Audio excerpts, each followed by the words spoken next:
Hi everybody, Merry Christmas, happy December 23rd. Today we're going to have our second to last whiskey, and it's from a distillery that I've been meaning to try. I've been very interested in for a really long time, just haven't gotten around to.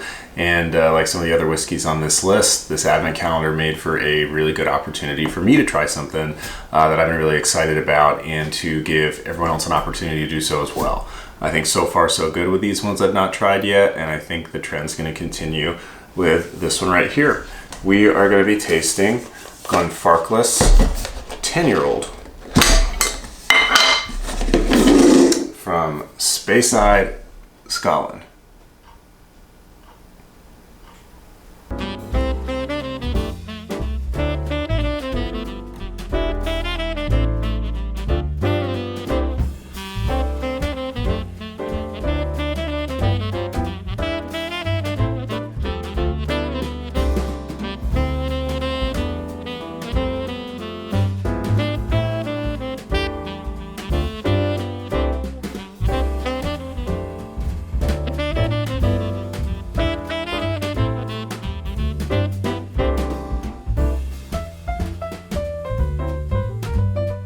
Glenfarclas Distillery is actually just down the road from Aberlour, and it's a similar kind of Scotch. It's a sherried Scotch, and I think every one of the Scotches at Glenfarclas are sherried. The cool thing about Glenfarclas that I like, I mean, you can kind of tell from looking at the canister and the bottle itself, it's sort of no frills, pretty basic packaging, not really a whole lot put into the marketing of this one, but it's a family-owned distillery, and it has been for a really long time.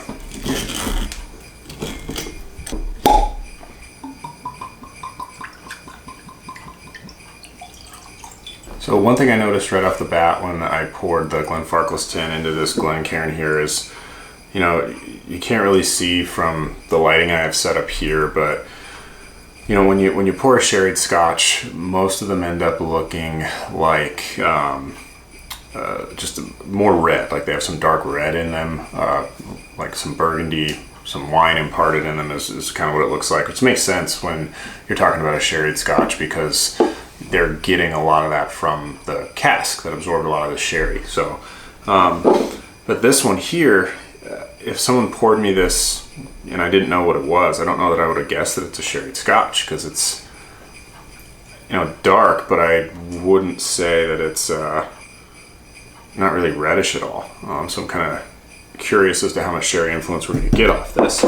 I have kind of high hopes for this because the history and how they make their Scotch, or rather how they get their sherry casks, is pretty cool. So it's a family-owned distillery, has been for a really long time, and my understanding is they have a lot of really long-standing relationships in the industry, including with folks in Spain who make and age a lot of sherry, like even down to individual bodegas in Spain where they're you know, keeping these sherry casks for a really long time, storing the sherry in there, aging it, and they keep those casks. So they, over decades, you know, really long amounts of time, they're absorbing a lot of the sherry in and out, you know, as the temperature changes, and that wood really picks up a lot of really strong characteristics from the sherry itself, as opposed to, you know, a lot of the distilleries like we talked about before that are just seasoning their casks with sherry.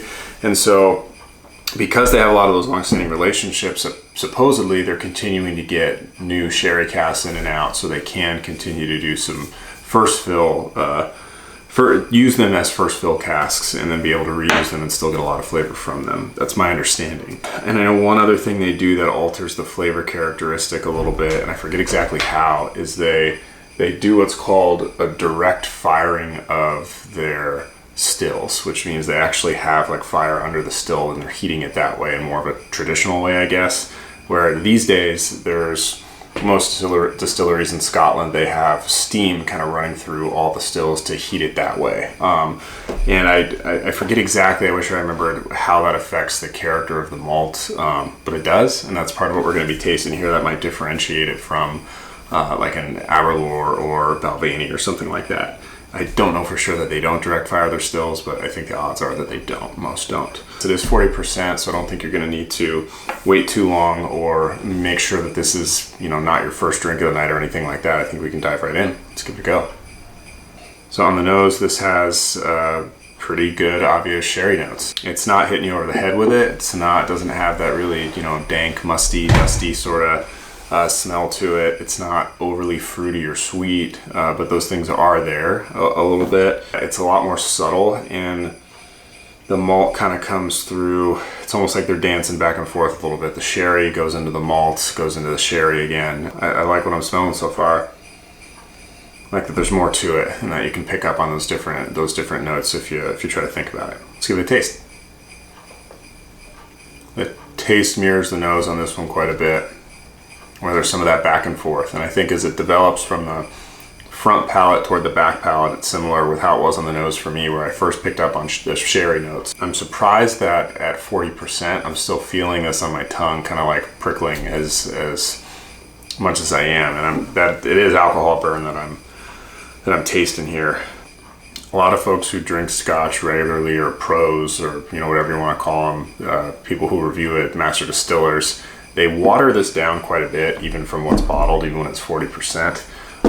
So if you feel like adding a few drops of water, you know, now's the time. It's not like we have more than one sample. I think that's worth it if you want to.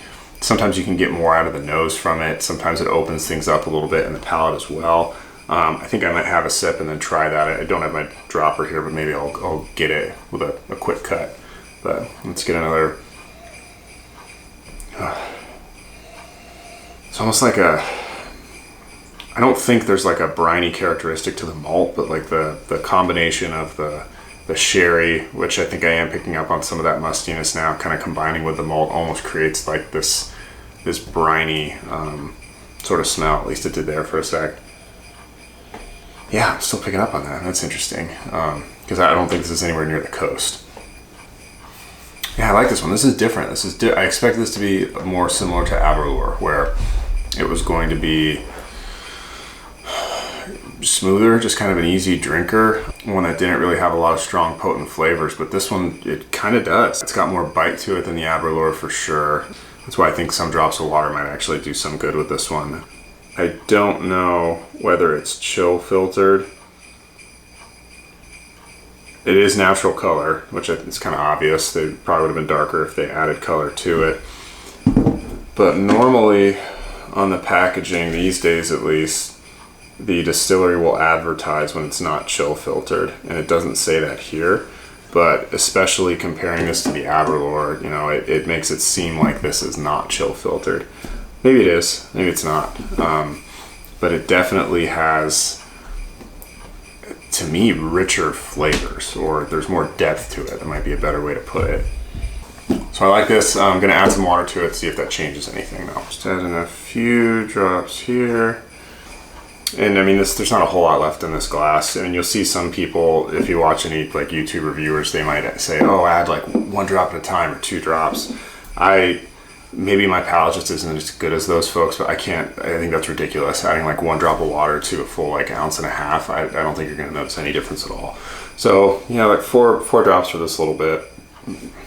Some people say, oh, it's sacrilege to swirl it around, just like let it sit there, like 1 minute per drop or something like that, or, you know, 1 minute per, you know, year old that the whiskey is, whatever. I'm just gonna let this blend, see what happens, see if we get anything different from it. So I gave this a couple minutes after putting a few drops of water in it.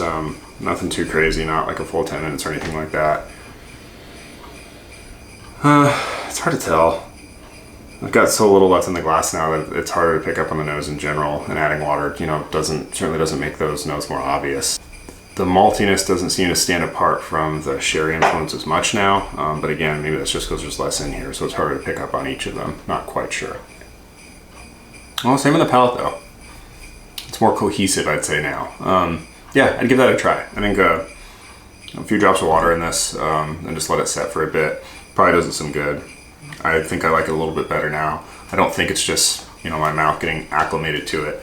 I think it does help the whiskey out a little bit.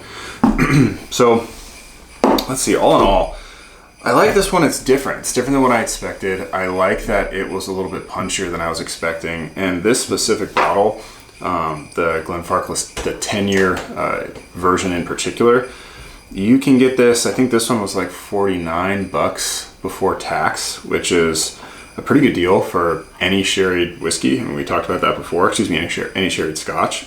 And one thing about Glenfarclas, and I don't really know how they do it, but across their line, in all their age statements, that whole range, they're pretty consistently underpriced compared to other sherried Scotches of the same age.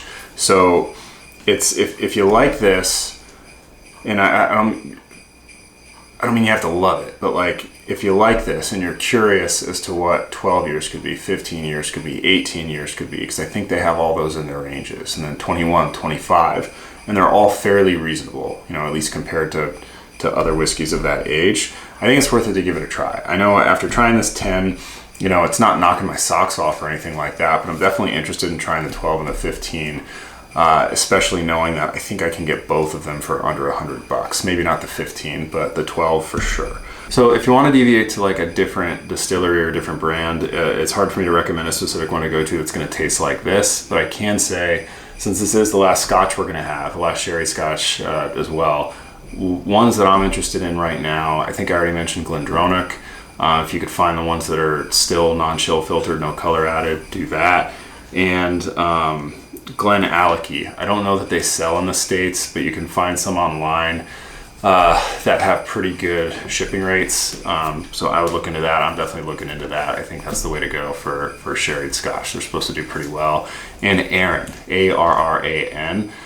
Get a lot of good reviews, and a little more expensive than this, the Glenfarclas, but still priced pretty well for what they're selling, and a lot of people like it. So I would keep a lookout for those if you are into the sherried Scotches that we've had so far.